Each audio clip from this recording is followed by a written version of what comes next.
All right. So we got some new polling data that just recently dropped, giving us a little bit of an insight in terms of the absolute gerontocracy that we are currently calling a government here in the United States. So we got some polling data that's pointed out here by The Hill, essentially showing that the American people overwhelmingly think Joe Biden and Donald Trump, the two favored nominees for the Democratic and Republican parties, basically are way too old to be able to do the job of being the president of the United States. And this is coming on the heel of another clip that just dropped yesterday of Senator Mitch McConnell, one of the highest ranking Republicans in the entirety of the U.S. Senate, where he basically just completely short-circuited and froze up during a press conference for the second time in just a couple of months. And also this applies to other, Democratic senators like Dianne Feinstein and a whole bunch of other people who are currently residing in Congress, which is looking more and more as time goes on to be more like a nursing home that it is an actual functioning government. But let's just go ahead and get into some of the polling data here on Joe Biden and Donald Trump. So here from The Hill, they say 77% in a new poll say that Biden is too old to be effective if re-elected. So they say that more than three quarters of Americans say in a poll released on Monday that President Joe Biden is too effective or too old to be effective if reelected to the White House. They say the Associated Press NORC, Center for Public Affairs survey found that Americans were more likely to say that age would be a problem for Biden rather than President Trump, who is just a few years younger than his successor. And honestly, my explanation for why this would be the case, why there's this discrepancy in terms of the perception of how their age is affecting their ability to govern between Biden and Trump, is probably just the fact that Trump has this, entertainer background as obviously leading the show The Apprentice back in the day and sort of being in the public eye and in the media sphere for a lot longer. And so he's built up this ability whenever he has these sort of like brain fart moments to sort of like dodge and deflect and give some sort of other alternative answer and just sort of ramble as he goes. Whereas Biden tends to just sort of like stumble over his words and get lost in the sauce and,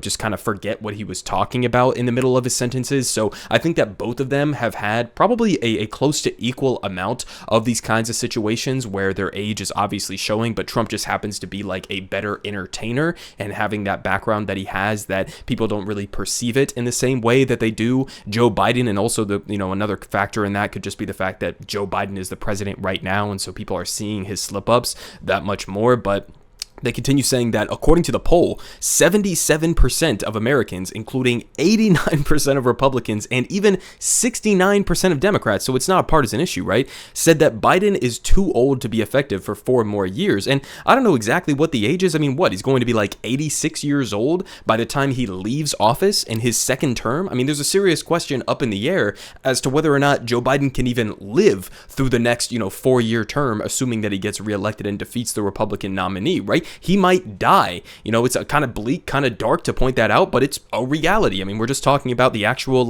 tables in terms of life expectancy here in the United States. He's getting up there. And so then people have to make these calculations in terms of whether or not they're going to support the Biden campaign, knowing that, maybe he ends up dying or suffering some sort of serious health complication during his second term, where then you could end up with a, President Kamala Harris, who is, probably at this point the single most disliked vice president in modern American history. So that's also going to play a role in this as well. But they continue. They say, the AP noted that the negative view of Biden's age is held across age groups, not just by younger people, which is also interesting, right? On the other hand, about half of Americans said that Trump is too old for the White House, and Democrats were more likely than Republicans to say that Trump's age makes him ineffective for office. And we're going to finish off here. They say Democrats, Republicans, and independents all said that they wanted to see age limits imposed on the presidency, Congress, and the Supreme Court, pollsters found, and about 2/3 of Americans surveyed backed an age limit for the White House and Congress, as well as mandatory retirement age for justices. And they say 60% support age limits for presidential campaigns or candidates, 68% support limits for the House and the Senate, and 67% support mandatory retirement ages for the Supreme Court. And obviously, the main deflection here from the Biden administration, as pointed out here by Karine Jean-Pierre, is basically just to say, look at what Joe Biden has done throughout his administration, right? They'll point to things like the CHIPS Act, the Inflation Reduction Act, all of these other sort of bipartisan compromises and bills that he has managed to get passed during his presidency. And I mean, she even went so far as to say, like, it's hard for us to keep up with Joe Biden, which is a little bit hard to believe, to be honest, unless they're sort of like injecting him with something behind the scenes or giving him a little, bump of Adderall or something, which I think they probably did with Donald Trump back when he was the president as well, which is totally fine, totally respectable if that's what it takes to get through the day. But I mean, listen, at the end of the day, most Americans know, and obviously the polling data is bearing this out, that Joe Biden has lost a step, right? Donald Trump has lost a step, especially Joe Biden.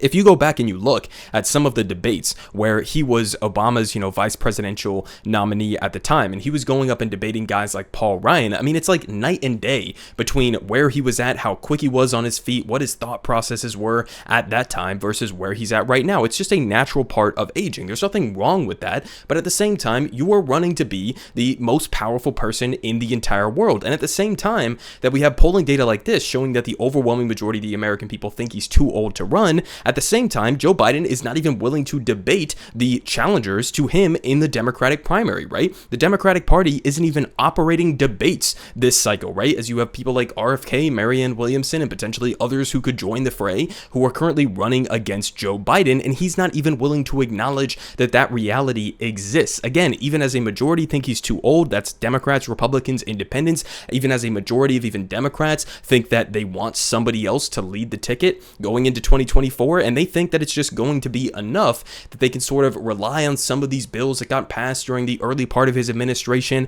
and rely on maybe Americans, sort of revulsion towards somebody like Donald Trump, right? Obviously still isn't over the 2020 election, obviously, batshit insane and, contrary to the overwhelming majority of the American people on things like abortion policy and other major agenda items like that. And they think that it's just going to be enough for them to say, look at how bad Republicans are. We're not going to do the bad things that Republicans are going to do, and look at these accomplishments that the overwhelming majority of the American people really say that they aren't even feeling at this point, and that's going to be enough to win the 2024 election. So it's a wild gamble, especially considering the fact that if you ask these same Democrats, right, they perceive Donald Trump to be this sort of like authoritarian or fascist threat to, democracy in the United States of America, which I don't even think is, an inaccurate classification. But if that's actually how you view Donald Trump, then why the fuck would you be betting on somebody like Joe Biden, who the overwhelming majority of the American people don't think is equipped to be the president of the United States? I mean, it's kind of a big gamble when you're gambling with democracy on the line, right? But,